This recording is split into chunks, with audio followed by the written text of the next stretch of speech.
I am not going to sit here and shed a tear for the video game journalists who are losing their jobs after the years of attacks they have levied towards gamers and our industry. And now we're hearing that the games media is set for yet more layoffs, and really nobody is defending them.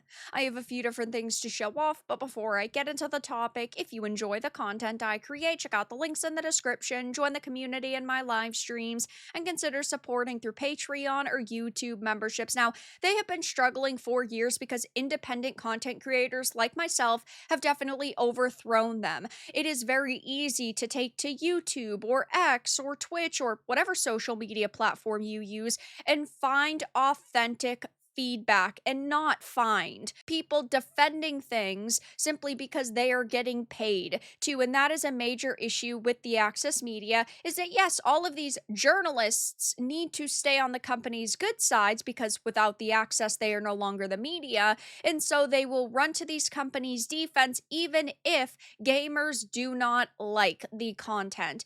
Even if gamers say this looks really bad or it's got problems, it's in one ear out the other with them because they don't want to get on these companies' bad sides. Plus, you pair the fact that they are activists together with that, and it just creates a really bad time.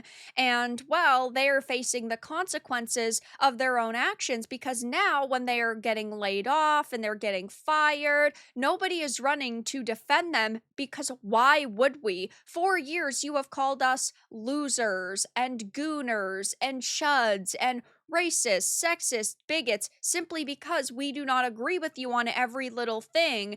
And then you're going to sit here and cry about the problems you're facing. You created the situation yourselves. So, VGC has posted this brand new article titled Games Media Set for More Layoffs as IGN owned Eurogamer Cuts Editorial Staff. Oh no, guys, how are we ever going to recover? The beloved British publication, which was sold by former owner Reed Pop in 2024, along with other gamer network brands, is facing at least its second round of editorial layoffs since joining IGN. VGC understands. Also, can I just highlight the fact that this is another problem? This is another reason why nobody wants to read your websites. Boom, boom, boom, boom, bright colors, flashing, different lights, pop ups. It's annoying as hell, but they're so desperate that this really encapsulates the level of desperation. It highlights to you how bad it is for them.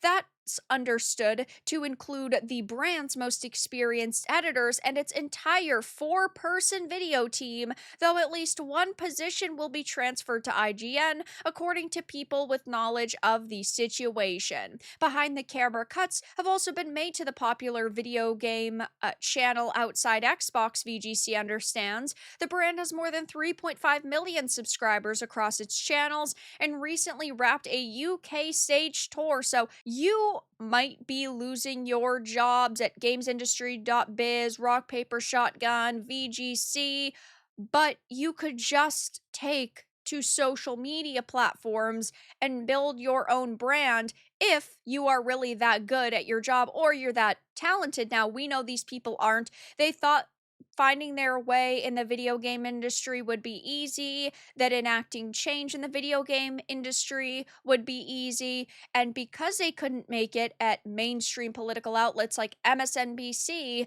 they infected our industry, but it hasn't worked out very well for them because anytime they push their activism, people push back and they hate it. About a week ago, we heard that The Escapist and other game sites were hit with mass layoffs amidst a focus on AI editors, and I always say it. I think that the best person for the job should get the job, and I usually lean towards human beings doing the work, but in the case of localizers, when it comes to anime, when it comes to video game journalists, I honestly would rather see what AI can do because we have put our trust in these journos so many times just for them to slap us in the face and turn their backs on us basically at any opportunity possible. We've also heard that more than 1,200 games journalists have left the media in the last 2 years, and how many of them have created their own websites or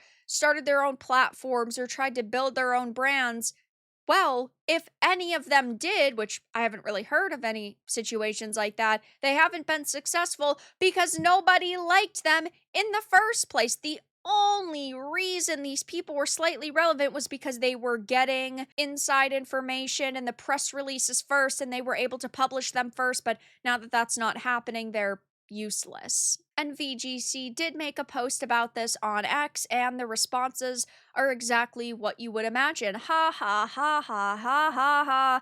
You get what you deserve. Welcome home, fries bag. Eurogamer is the worst gaming media outlet that exists. You can create a profile and only speak well on one side of PlayStation or Xbox, and you'll still be better than them. I think that The Gamer and Kotaku are worse because they constantly push identity politics. Eurogamer wasn't as bad about that, but we're comparing a steaming pile of shit to a pile of shit you don't want either. This news warms my heart. Good riddance. I am insanely happy about this, like, really and personally. Games media, they haven't been that in over a decade. Will VGC report its own layoffs? Yeah, we haven't really heard about any, but wouldn't shock me if it happens. Yes, even more. Best news of the day, finally something that isn't slop. And right now, many industries are going through massive layoffs and company wide shifts. But with the video game industry, it's not just journos. We're also seeing game developers getting laid off. But it's because over the past several years, video game companies have overhired and overextended. And now they're realizing nothing is making money that they expected. Sure, companies are still releasing titles that are massively successful. I'm not saying that's the case, but they expected there to be this massive interest in things like live service games and games that are politically driven. They expected so many of these titles to be taking off, and the Ubisofts, the EAs, the Microsofts, the Sonys, Nintendos, they all thought they were untouchable, and so they would greenlight a dozen projects to release in a year, and then they realized, oh shit, these people that we've hired are not talented. They're not good at their job because they didn't hire them based on merits. They hired them based on a checklist and based on their gender or sexuality or skin color. And pairing that with the fact that gamer feedback is at an all-time high and people are willing to close their wallets if something doesn't look good, then it creates a recipe for disaster for these companies, and they're now realizing they need to scale back before they go under. The games industry layoffs figures were actually down in 2025, but it was still a horrendous year.